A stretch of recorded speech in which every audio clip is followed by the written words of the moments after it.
Okay, so let's continue about the liver function test. Once we have done the liver function test, okay, we till now we have done the heart functioning, we have done the lung functioning, we have done your kidney functioning, and we have done your liver function. Now there are some other aspects that we also need to see. Now it's very important is the nutrition, because see, anytime you're having a surgery, you have a burn, you have injury, you have crush injury, any kind of this thing, you have to tell the patient is eating good, because most of the time I've seen whenever we are doing dressing, or the person has an injury in his hand or in his leg, or he's having burn, they tend to eat less amount of citrus food or something. They expect that they'll have infection developing. No, whenever you're having this, you should be including more amount of vitamin C, more amount of lemon, more amount of citrus food. Very important. You have to eat a high amount of carbohydrate, high amount of protein, good amount of fats, because this will help you to develop the muscle, develop the connective tissues.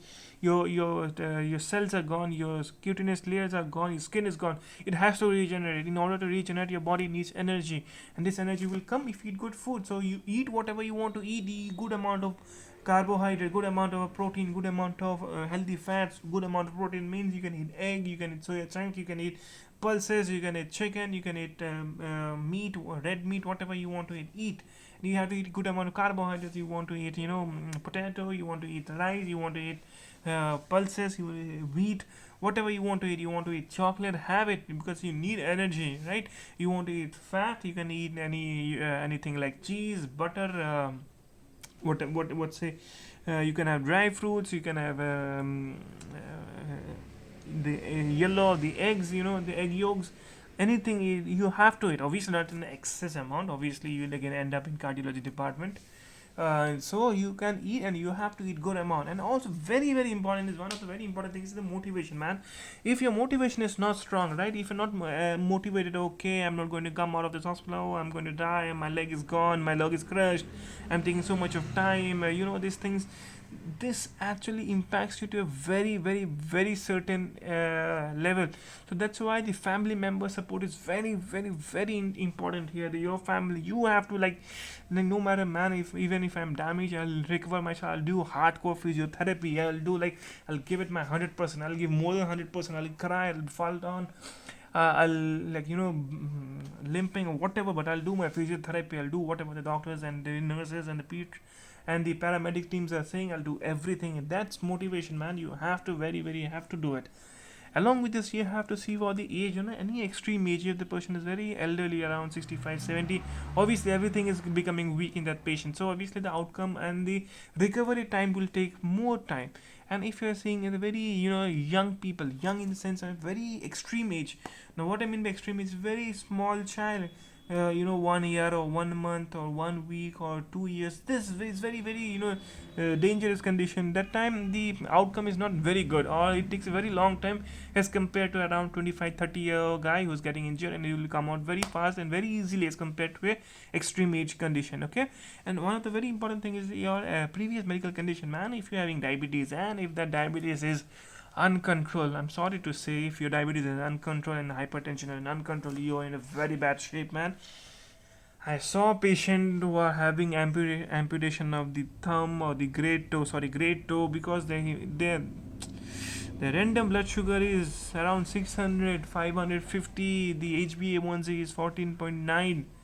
Ideal control is if it should be less than 7. Your HbA1c level is 14.9, double of 7. I mean, I don't know how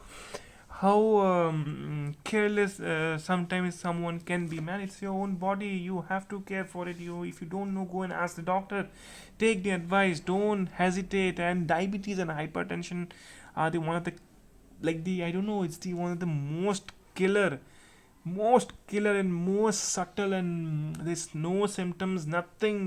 It's going to kill you, it's going to finish you from inside. So be very careful with your diabetes and hypertension.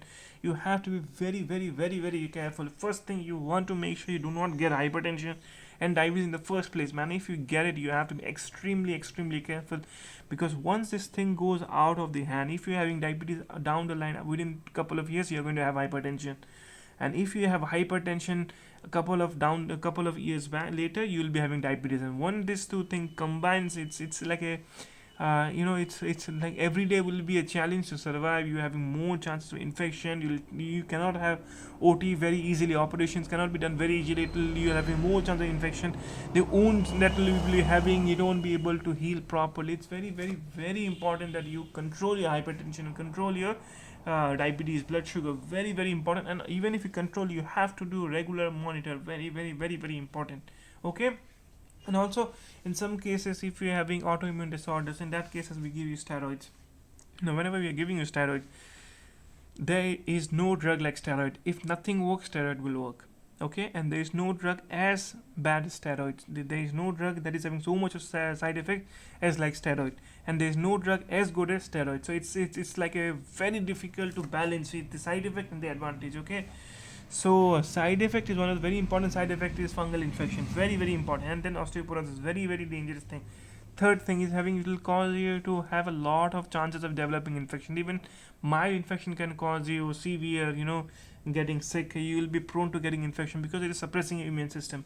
Okay, so these are the condition that overall gives you a basic idea, telling you that how fast or how quick the patient that is admitted in the ICU can be recovered, and what does your healthcare professional means whenever you are having telling a patient that okay, the patient is critical or ill.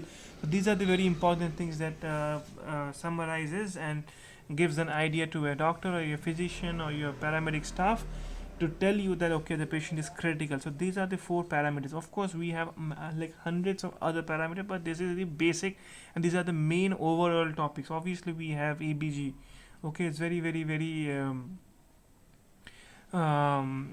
important for that also, right? So your heart, your lungs, your kidney and your liver should be perfectly fine. There's a good chance that you will recover from the ICU, and whenever you're in the ICU, there's so much of complication, man. You will be having infection, you will be having bed sores, you will be having opportunistic infection, you can have lung collapse, you can have respiratory failure, contamination, and haywire, man. It's not a good place to stay in ICU. So keep your heart, lung, kidney and your liver healthy, and I hope you come out of the ICU very, very fast. And first thing, I hope you don't go in the ICU in the first place. So take very good care of you. Please try to avoid hypertension and diabetes mellitus. Please try to avoid this, and do regular medical checkup even if you think you're perfectly fine, because diabetes and hypertension will not give you any symptoms. You won't be having any symptoms of diabetes or hypertension.